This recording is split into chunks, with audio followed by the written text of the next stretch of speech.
blessing on it. Too real, this ain't metaphoric. We just put the I in iconic. Buzzing like I'm electronic.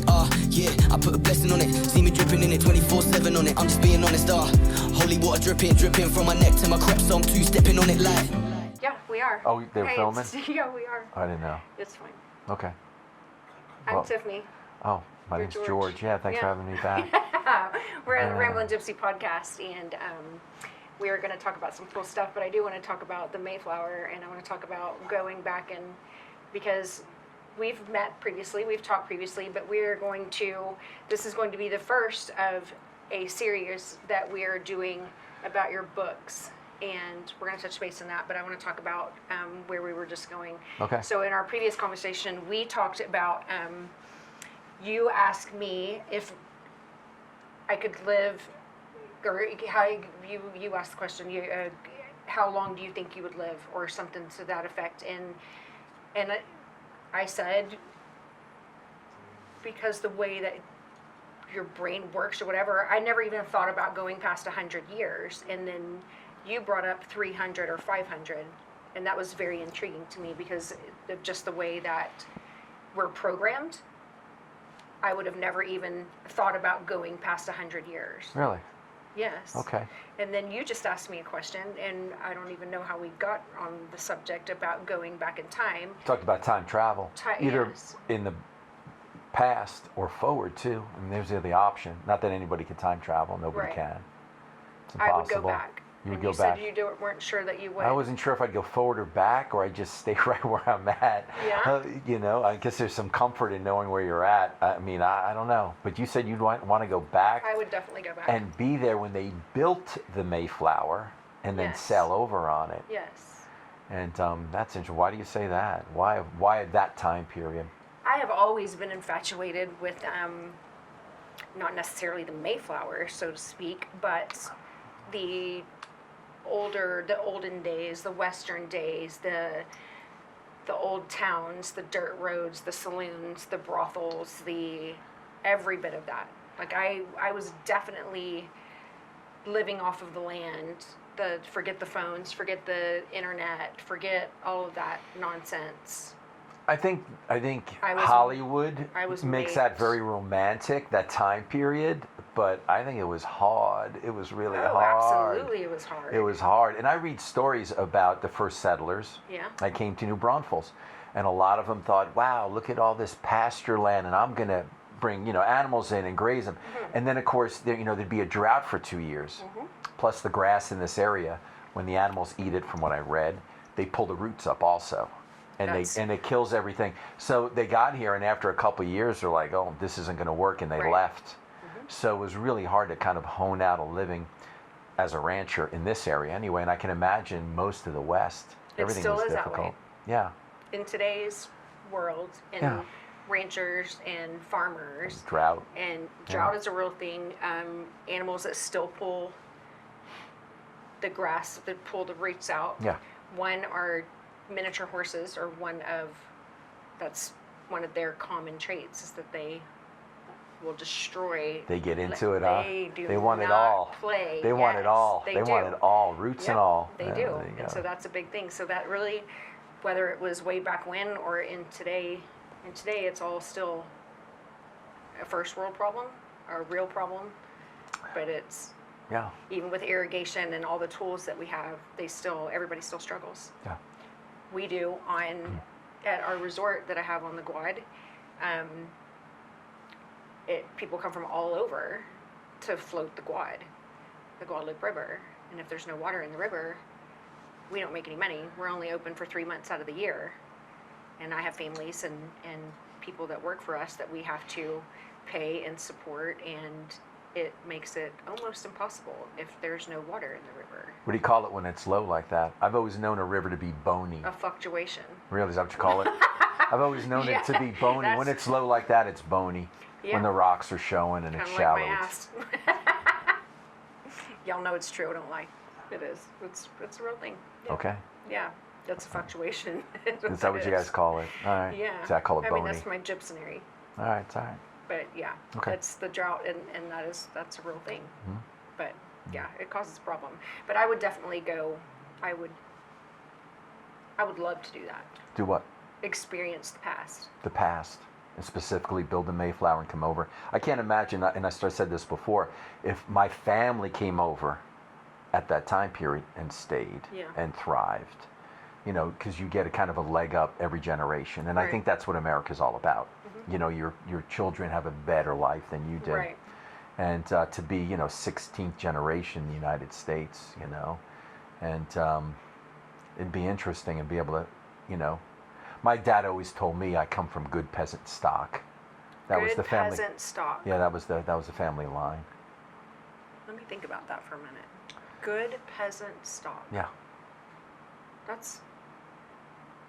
You make me think a lot. Oh, really? I saw a photograph. You just spun right off of that. One of my aunties went back to the old country, back to Europe, to attend a funeral. Yeah. And this is when I was still, you know, still young, you know, preteen. And I remember seeing black and white photos. They took pictures of this funeral she went back for. And, you know, ox cart, wooden wheels, solid wooden wheels, you know, going through this mud road, you know, just a heavy mud road. And all the women are dressed the same, you know, in the babushkas and the kerchiefs, all just black, cheap, you know, cloth. Yeah. All sewn the same way. And just a different time period, different thing. But yeah, that's what my pops always said, good peasant stock. Good peasant stock. Yeah. That's interesting. Yeah. I got a very good, in fact, since we're going to talk about this book, Yes. there's a dedication in the front. There's two parts to it. One of it's to my pops. And there's two things I remember and I kind of lived my life around. And he told me when I was younger, he said, son, I don't care if you take up digging ditches for your life's work. Right. You just be the best ditch digger there ever was. And that stuck with me. Yes. And then the Solid other... advice. Solid. And you can get somewhere in America with that attitude. Do the best you can. 100%. And then the other thing was my grandmother, when I was 5 years old, gave me a book, and I'll never forget it. And it was a book on quotes. I still love reading quotes. I write quotes, my own. And maybe we'll talk about that later. Yes. And it was Ben Franklin Jr.'s almanac, and it had 1 through 365 days. So it was a quote for every day of the year. And there was a quote in there I read when I was 5 years old, and it stuck with me, and I still think about it on a regular basis.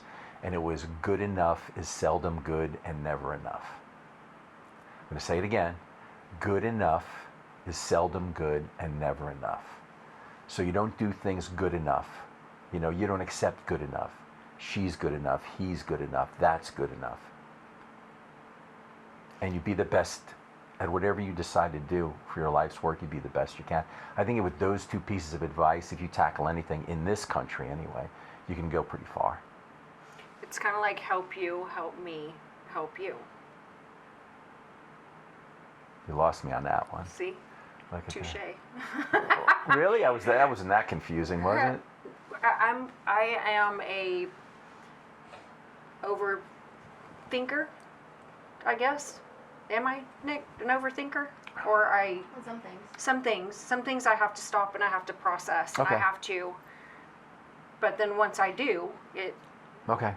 but that's one of those. All right. It's kind of like the help me, help you, help me. Yeah, I've always, every time Or anyone vice uses the versa. phrase, I'll put it this way, anytime anyone uses the phrase around me, good enough, Yes. I get kind of agitated. Yeah, I feel Because that. good enough sucks. Yeah. What is good enough? Good enough sucks. If that's the way you live your life, then your life's going to suck too. I agree. Yeah, anyway, I agree. right on. Yeah. So going back to why we're here in my she shed and going back to the past and what I would do, Yeah. I would definitely be, I've always been infatuated with the saloons and the brothels. Okay. You, Yes, you pointed out last time. did I? Yes, you did. I'm so proud of that. Yeah. Don't ask me why. I'll study it before I leave tonight. I bet you will. I will. Because you're a studier. See, I'm one of those that has to sit down and process things. And half the time, not even half the time, a quarter of the time, an eighth of the time, or whatever, it'll register. And then the rest of the time, I'm like, yeah, no, I'll move on. Okay. But it's never good enough. Good enough is seldom good and never enough. That's All right. that's gonna make my wheels turn.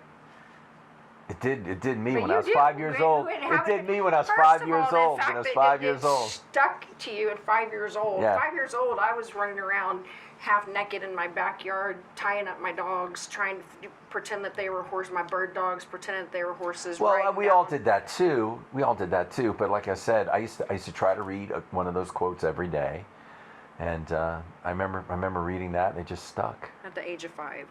Yeah.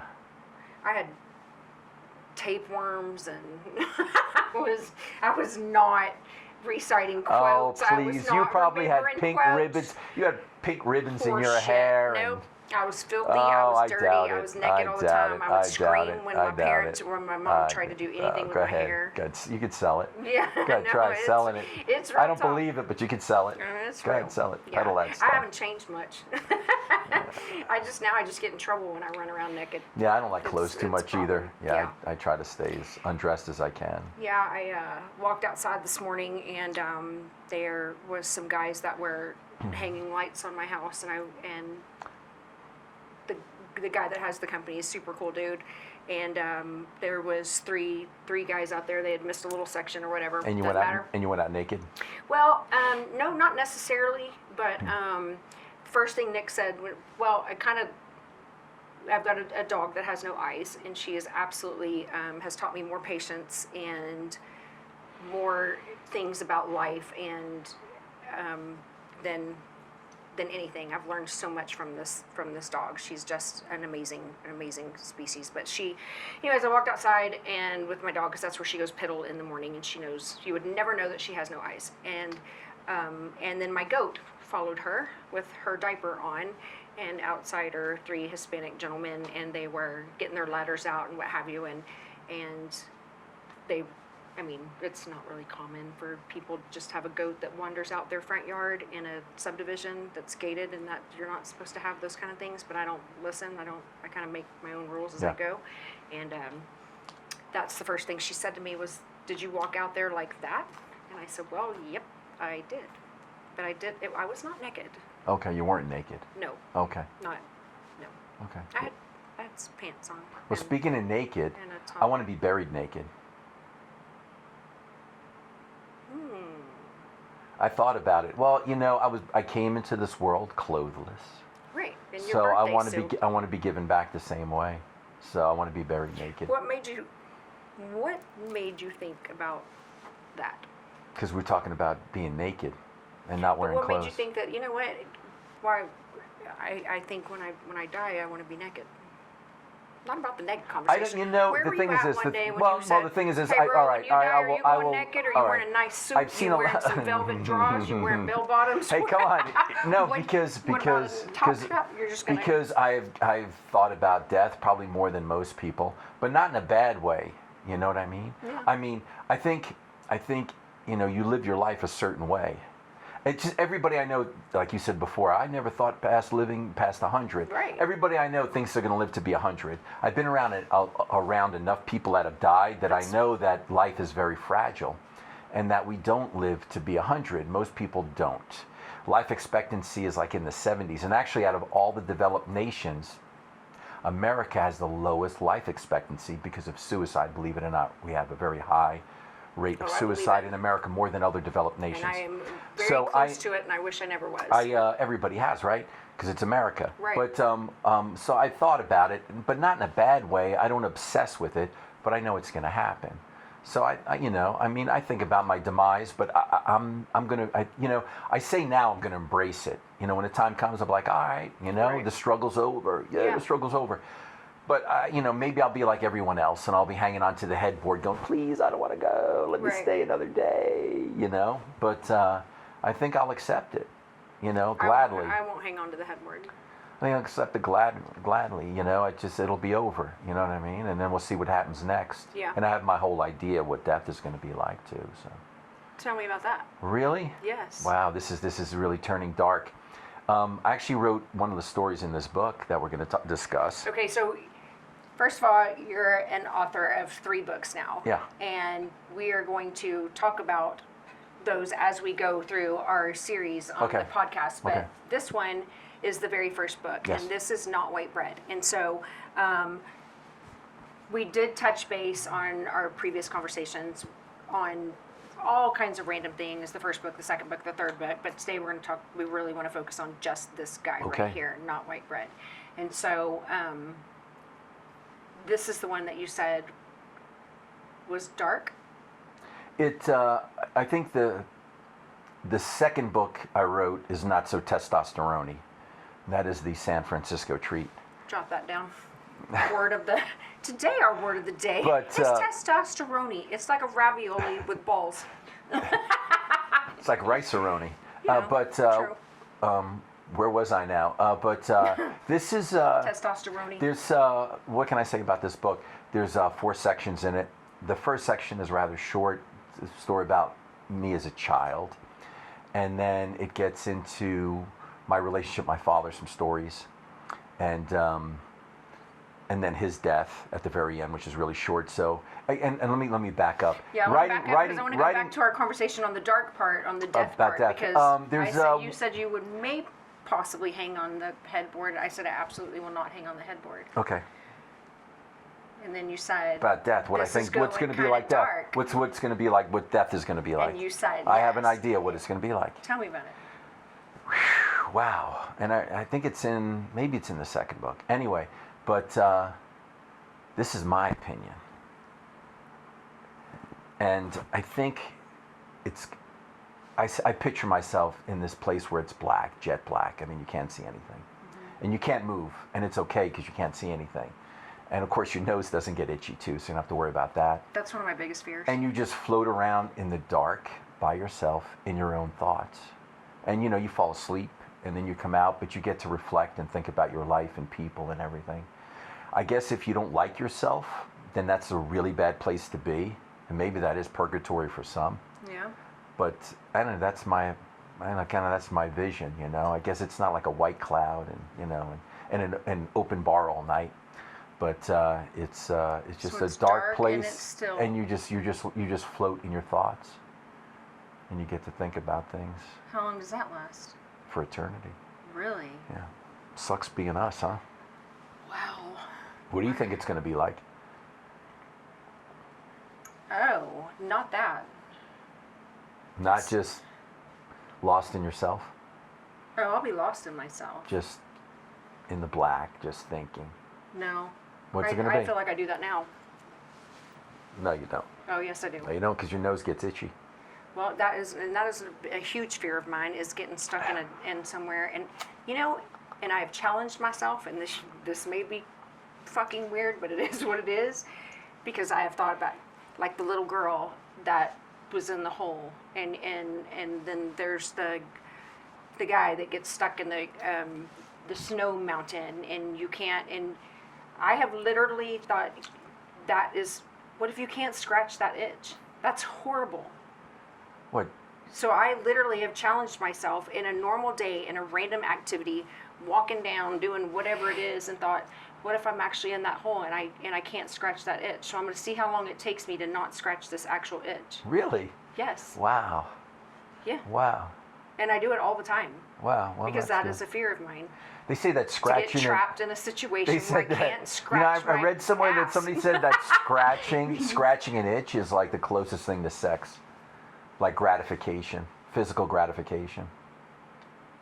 That's a valid I don't believe it. No, I don't believe it at all. But I remember reading that somewhere. Sometimes that itch is fucking real.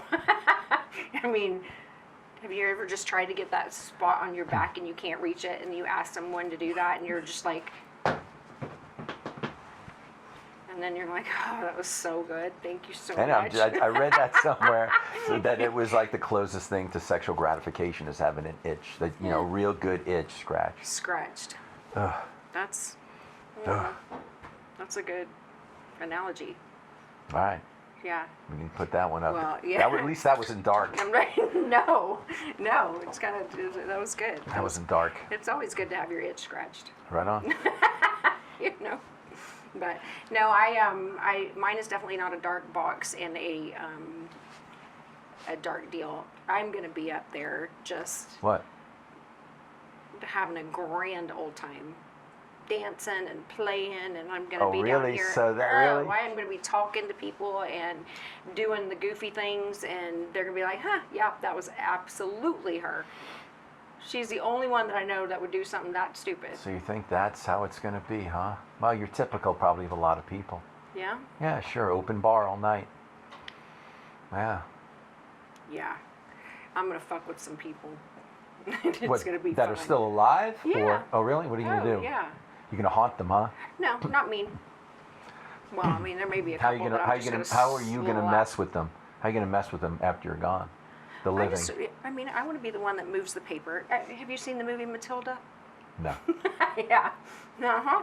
Yes. Okay. Yeah, I'm going to be the one that, All right. makes random things happen and Okay. funny things and stupid shit that they remembered me from when I was actually here with them. And they're going to be like, that was abso-freaking-lutely her. Okay. I know. Yeah. That's nice. Don't come visit me. I'm sure I'll be in the ground before you, though. That was dark. It's okay, though. Like I said, I'm not worried about it. I'm not worried I'm about not. it. I'm not worried about it. I talk about it all the time with the kids. I just lost my father. Really? I do. Oh, really sorry to hear that. Yeah, Pops it was passed really, away. Yeah, it was really Sorry to hear tough. it, It was man. a very, it wasn't not supposed to go the way that it did. Yeah. But it did, and my dad had a huge fear of dying, horrible fear of dying. Really? Yes, very, very, very, very scared of dying. Why? I've never seen my dad ever scared of anything in my entire life. Oh, he knew it was coming. He knew No. the end was there. No. But just in general, he's Just like, in wow, general. I don't want to die. Just in general. He was a hanging on the headboard guy. Yep, absolutely. Yeah. Why? Because he felt he had a lot to do, or? I think he felt, and this is my thought, and my dad, I'm very much a daddy's girl. We had a rocky relationship, a good relationship though, but my dad was very hardcore, but at the same, and Nick will be one to tell you, he was like the meanest, sweetest teddy bear you've ever met in your life. If he was not pissed or mad, he was crying. So he was on an emotional roller coaster? Always. Since I was a Wow. kid. Since I was a kid. Very loud. We're very, there was a lot of abuse in our family. A lot of, don't talk about dark. Woo. But that's a whole nother deal. And so I think that was a big part of his fear of dying. Do you go to heaven or do you go to hell? So what he was worried about? Going to heaven or hell? That's a good question. Heard the party's in hell. Of course it is. Yeah. My horn's coming out. Whoop. Watch them suckers. They'll pop a hat right off this They're head. not coming out. They're not coming But they out. will. It's still early in our relationship. So your pops is doing good. Hopefully, He is. hopefully he wound up where he wanted to go. He did. Hopefully he did. I know he did. And here's why. I have, in the house that I live in right now, I've been there for a little over 10 years. And ironically, the land that this subdivision is on was my family's land. Really? Yes. Wow. And the guy that, I know the builder of the homes in that subdivision, and the guy that actually was the first homeowner in the house that I live in was the guy that I grew up with. We went to high school together since we were kids, very, very good friends. And ironically enough, when I moved in that house, and I was thinking, like everything was all kind of coming to me, like I've been here before, and this, and blah, blah, blah. And when I've never seen a red bird, ever in this house. And Sundays are very hard for me. I love to cook. My dad did competition cook-offs and was a huge cook. Oh, so you're a good cook. I love to cook. Really? I love to So cook. in Virginia, West Virginia, you would be called a looker and a cooker. Really? Yeah. Huh. Interesting. I wonder what they call me in Texas. Besides a hot fucking mess.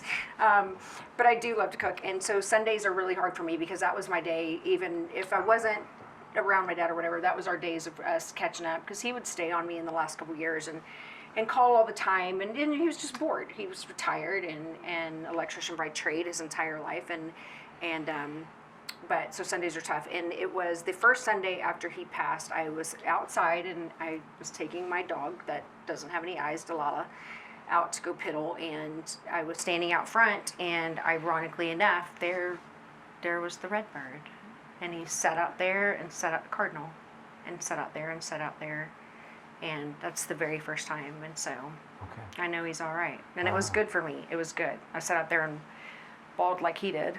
Really? Yeah, Wow. boogers coming out my nose and big old crocodile tears, and it was a very dramatic thing, but so I know he's all right. He's Okay. fine. That's super. He's fine. We got a good angel. Super. Yeah. Let's talk about Not white bread. right, Okay, what do you want to talk about? not white bread. Okay, what do you want me to say? You want me to start? I do. You want me to start? We're Wow. not going to talk about wheat. We're going to talk So about white. the book, I started and stopped writing it several times. Why? Just couldn't find the words, I guess. You know, I would come up with an outline. I'd start writing some short stories, and they're all short stories. Same thing with the second book. And each story I tried to pass on some knowledge, you know, like a life lesson. Right. Reflect on something that happened in my life and say, wow, maybe, you know, you should think about this too. Because I think that's important when you read something to kind of get something out of it too, not agree. waste everybody's time. So,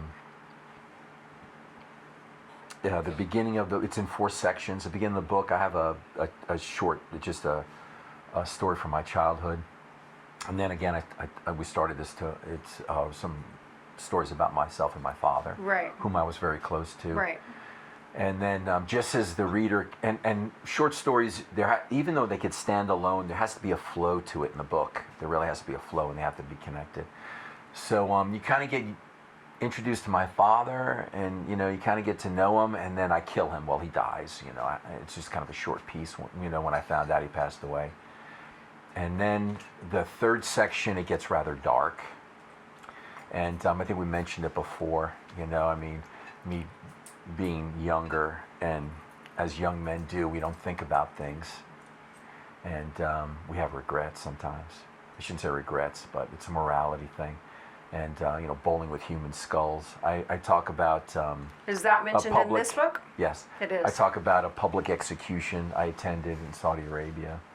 An amputation. I cut some girl's leg off in Afghanistan. But some dark. And then the last section, the fourth section, I bring the reader kind of out of it, you know, so it's not as in the basement, and kind of bring them out of it a little bit.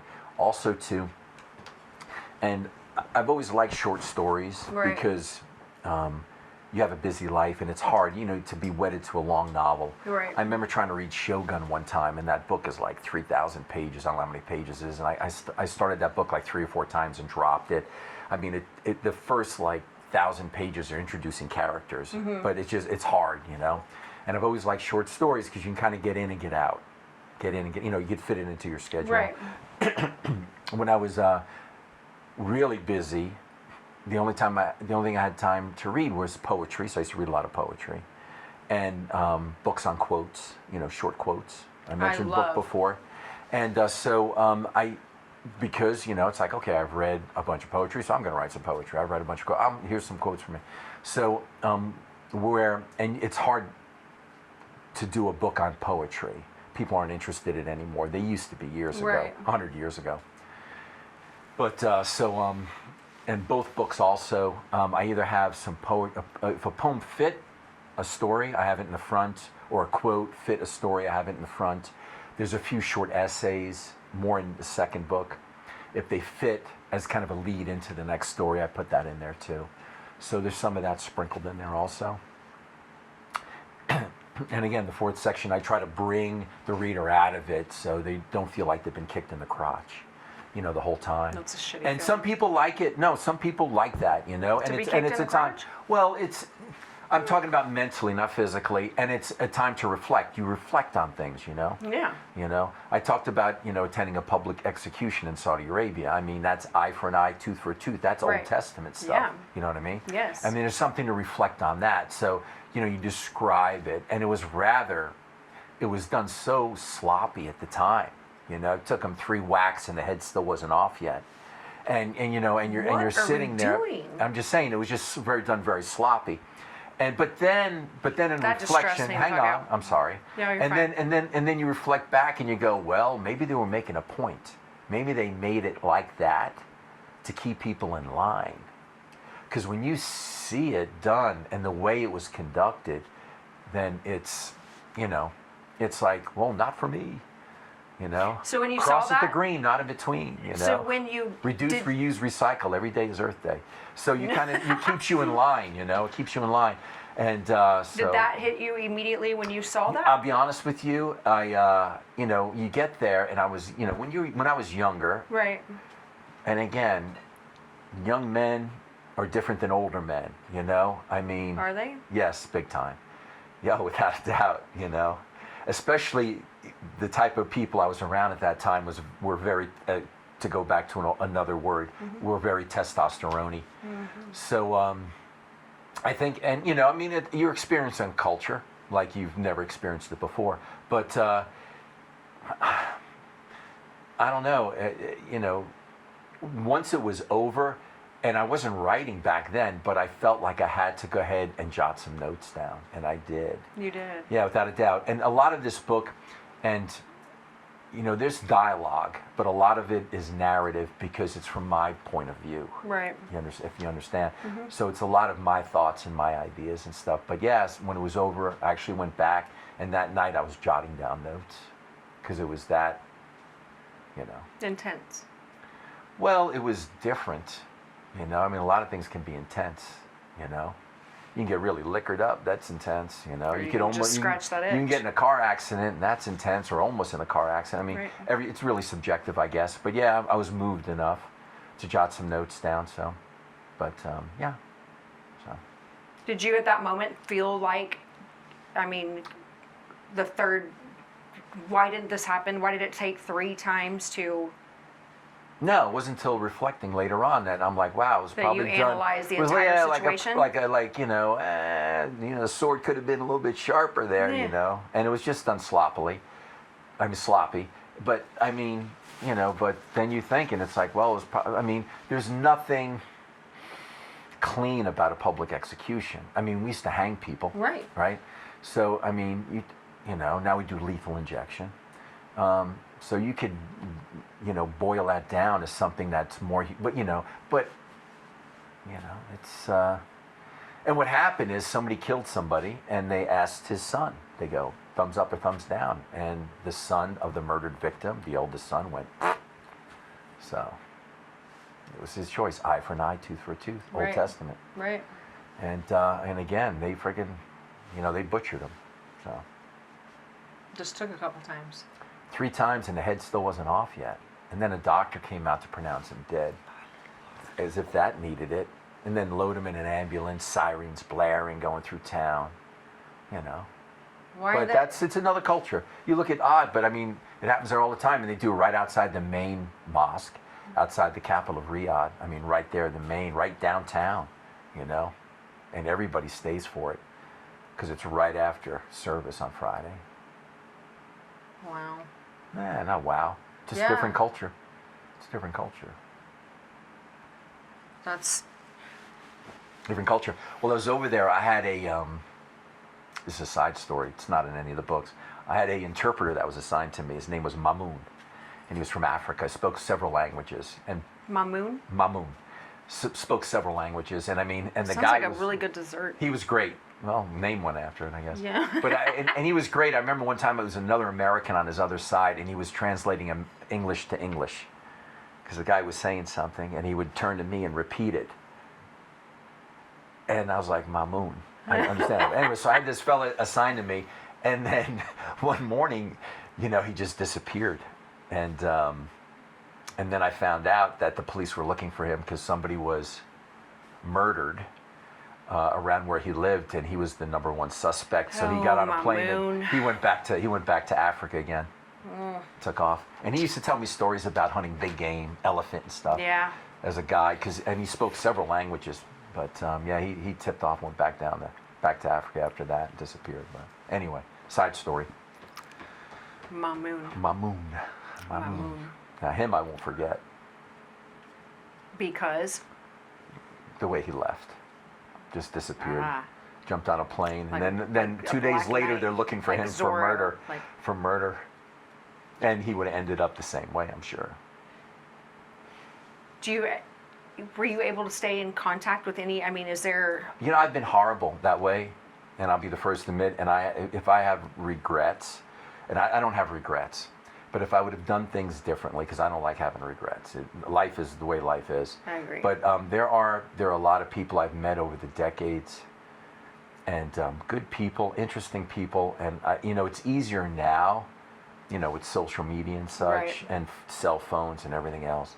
But I still haven't adopted. I don't do social media, Right. and my phone is mostly at home, or it's, you know, I don't carry it with me. I'm not walking around with it in my hand all the Right. time. I'm terrible that way. But if I could have, it would have been nice to have kept in contact with a few people, I think, and found out where they wound up. I put a blessing on it, see me dripping in it 24/7 on it. I'm just being honest, holy water dripping from my neck to my crep, so I'm two-stepping on it like